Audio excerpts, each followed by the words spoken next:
नमस्कार, मेरा नाम है विशेष रस्तोगी और आप सभी का स्वागत है टारगेट फॉर आईक्यू में।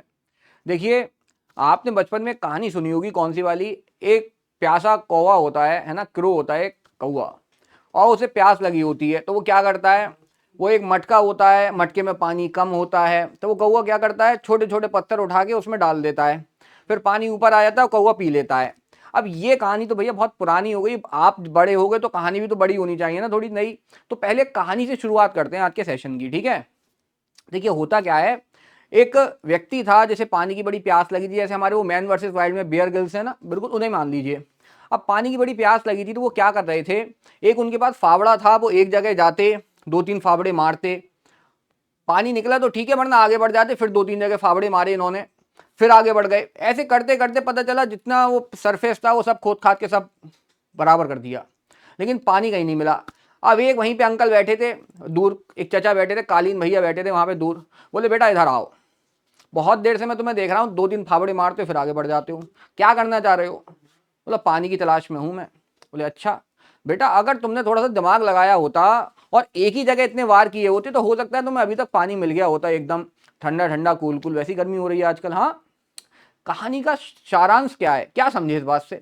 देखिए क्या होता है, जैसे आप पीछे देख पा रहे होंगे, क्या श्योर शॉट 51 का शगुन फॉर जून 2025 नेट एग्जाम, यानी कि नेट एग्जाम की बात होने वाली है अभी फिलहाल। क्लियर। तो अभी ये जो कहानी समझाई गई, इसका सारांश नेट के एग्जाम से रेलिवेंस करता है। क्या कि जैसे 10 यूनिट है इस एग्जाम के अंदर, अब बच्चे क्या करते हैं, 10 यूनिट के अंदर हर एक यूनिट में 10-10 टॉपिक, यानी 100 टॉपिक आपके लगभग लगभग हो गए। बच्चे क्या करते हैं कि पहले हम एक यूनिट उठाएंगे, उसे पूरा गो थ्रू करेंगे, उसके बाद दूसरी यूनिट उठाएंगे, फिर सारे उसके टॉपिक गो थ्रू करेंगे।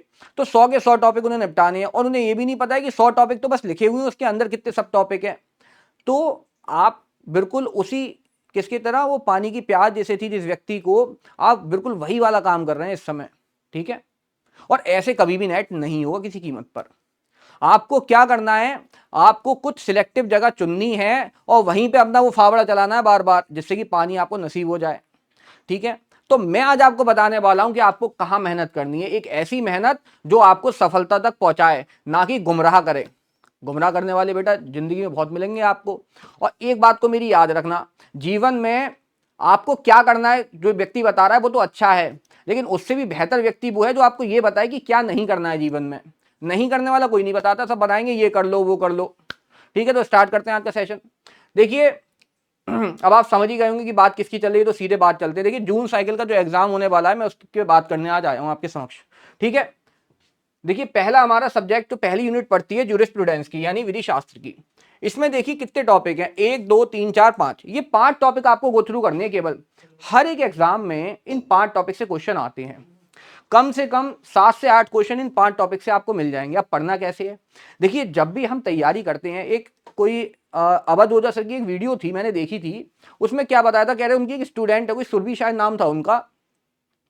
तो बोले वो ऐसी लड़की है, ऐसी लड़की मैंने आज तक देखी नहीं, वो ऐसी स्टूडेंट है मेरी कि अगर उसने एक टॉपिक पढ़ लिया और उससे कहा बेटा पढ़ लिया, उन्होंने कहा हाँ पढ़ लिया, उसके बाद उस टॉपिक से उससे आप कुछ पूछ लो, फिर वो बच नहीं सकता, समझे।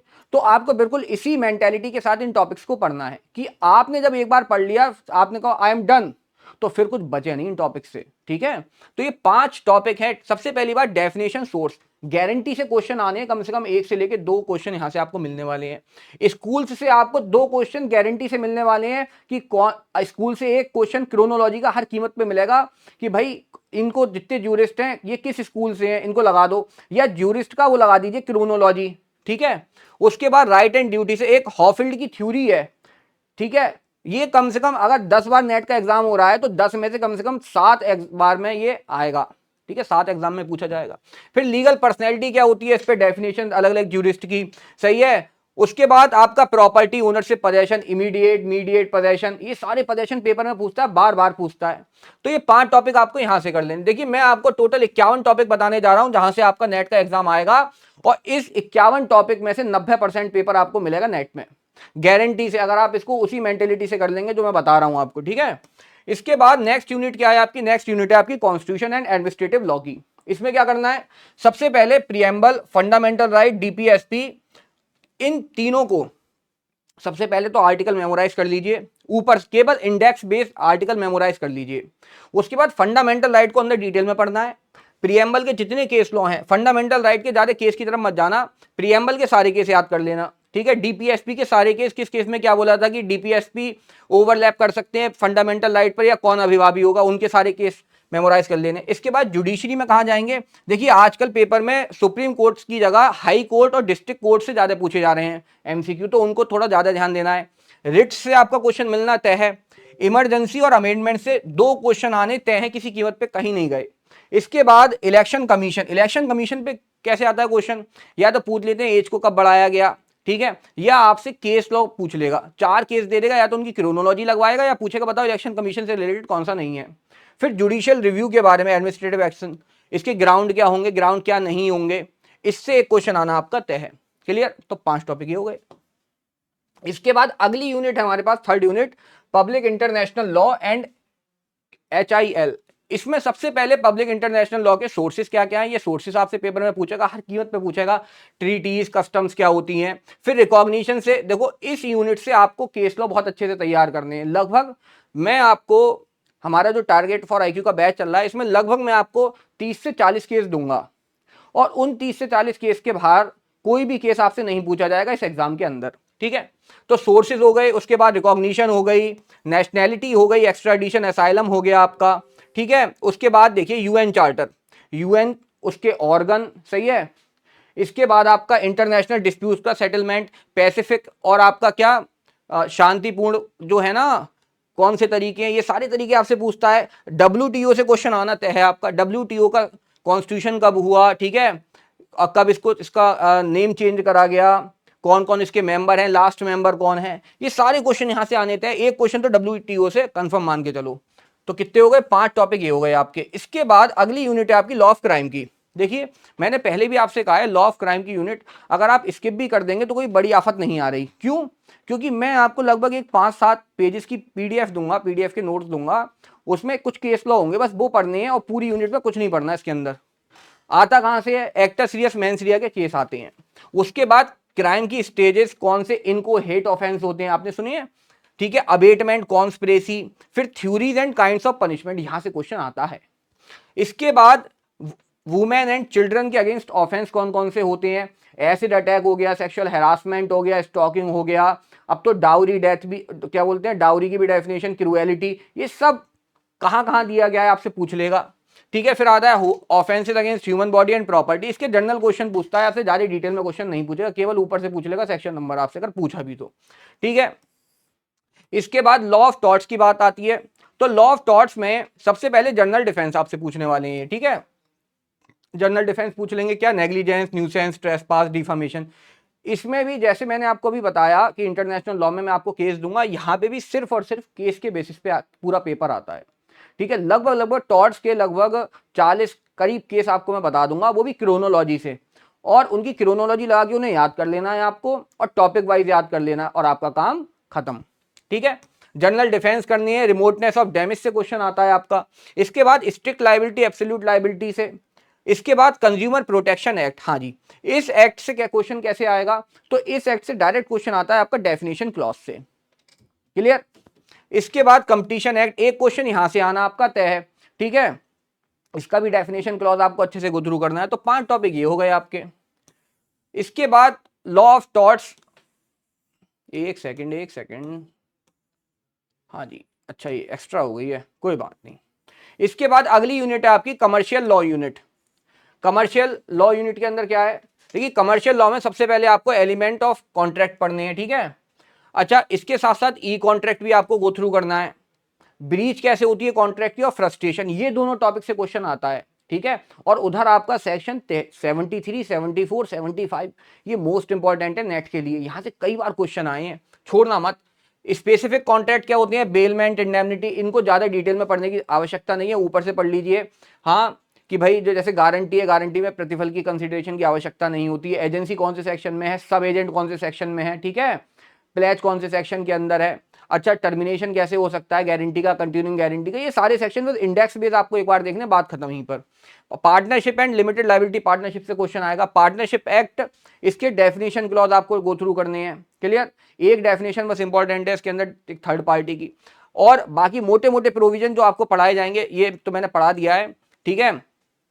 एक क्लास आप अटेंड करेंगे, पूरा पार्टनरशिप एक्ट कवर। ऐसे ही आपका इधर कंपनी लॉ हो गया, कंपनी लॉ से क्वेश्चन आना तय है, खासकर मीटिंग और प्रोस्पेक्टस से क्वेश्चन तो हर बार आता है आपका, ठीक है, इसको तो आप स्किप कर ही नहीं सकते। इसके बाद अगली यूनिट है आपकी फैमिली लॉ की। फैमिली लॉ में आपको क्या प्रिपेयर करना है, तो सबसे पहले मैरिज, उसके साथ साथ उसका डिसोल्यूशन कैसे होता है। देखिए हमने इस बार क्या करा है, फैमिली लॉ की यूनिट अभी करंट में चल रही है, अभी स्टार्ट हुई है एक दिन पहले।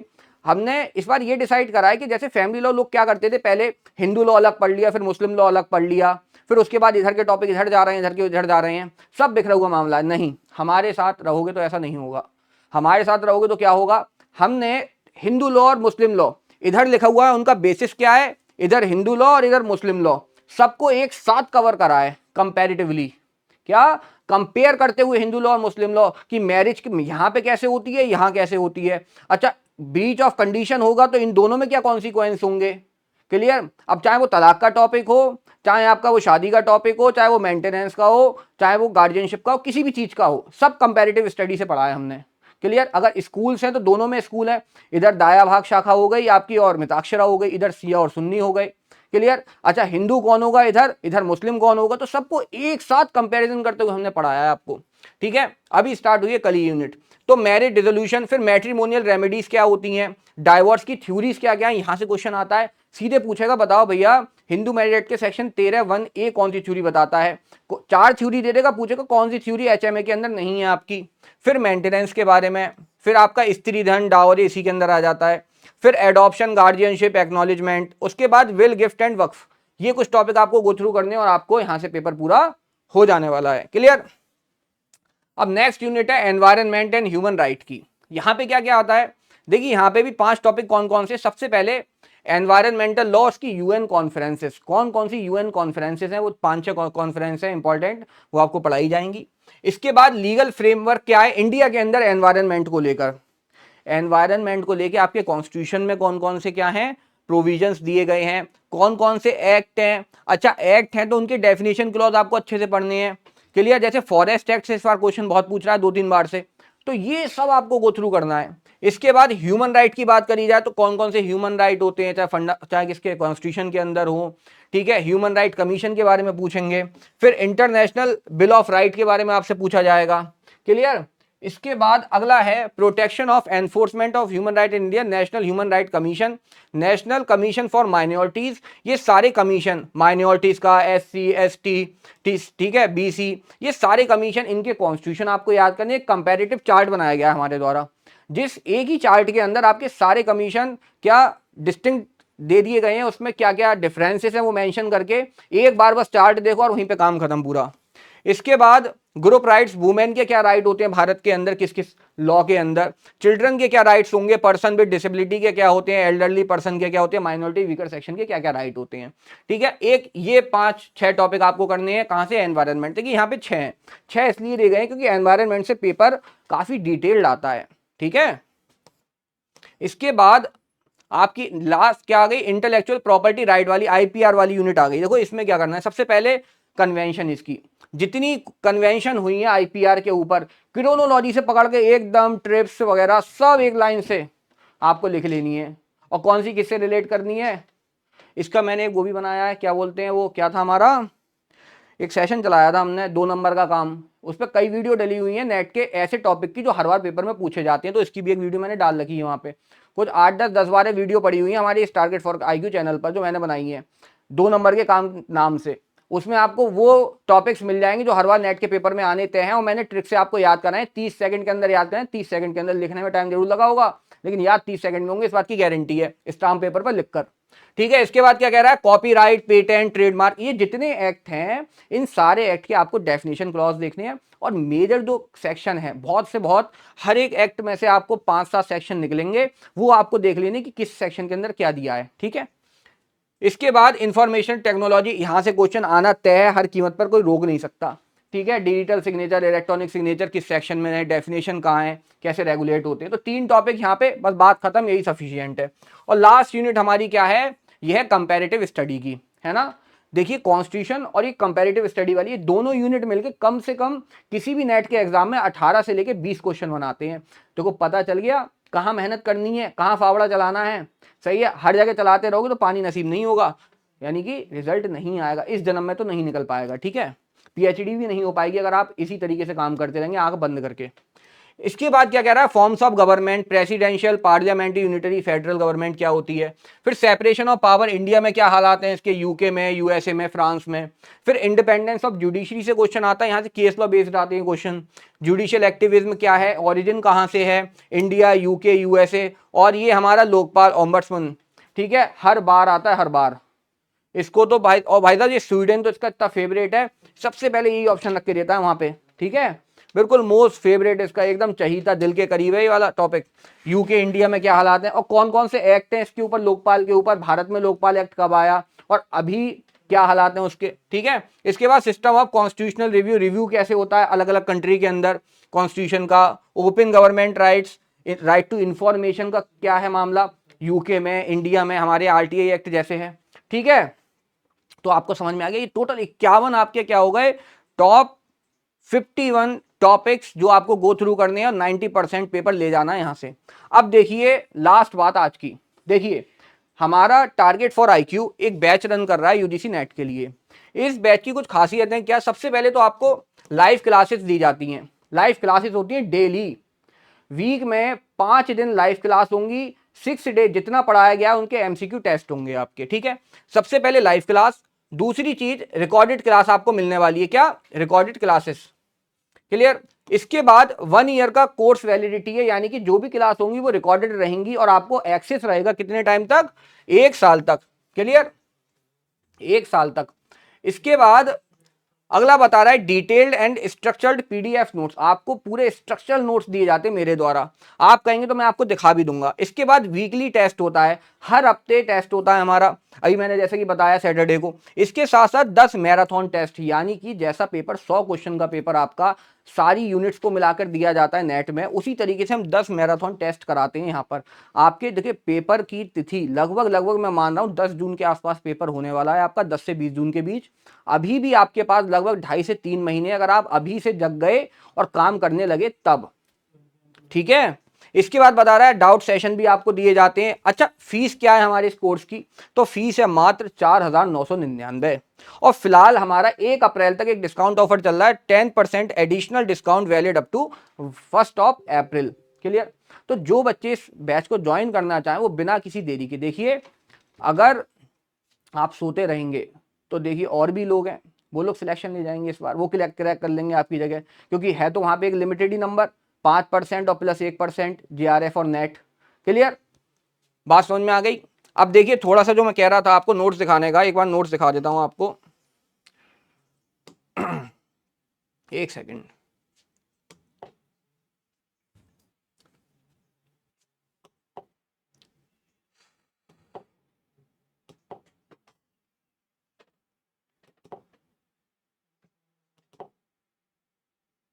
देखिए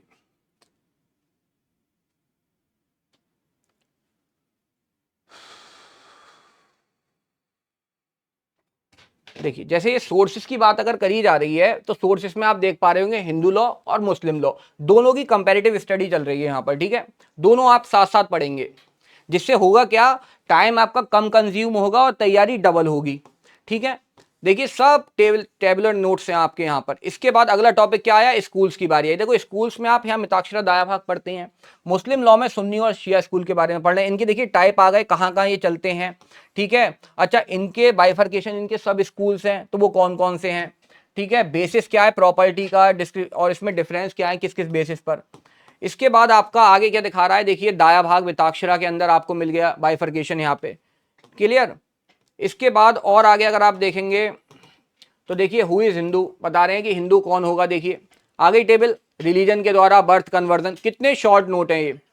ठीक है, इसके बाद नेचर आ गया मैरिज का। अच्छा मैरिज का जब नेचर आया तो देखो हमने यहाँ पे क्या करा है, देखिए केस लॉ के थ्रू पहले कवर करा है इसे नेचर को। इसके बाद रिक्वायरमेंट क्या है, तो देखिए हिंदू मैरिज एक्ट के तहत ये है और मुस्लिम लॉ के तहत ये है, दोनों को कंपैरेटिवली, यानी कि समय बर्बाद नहीं करना है आपको बिल्कुल भी।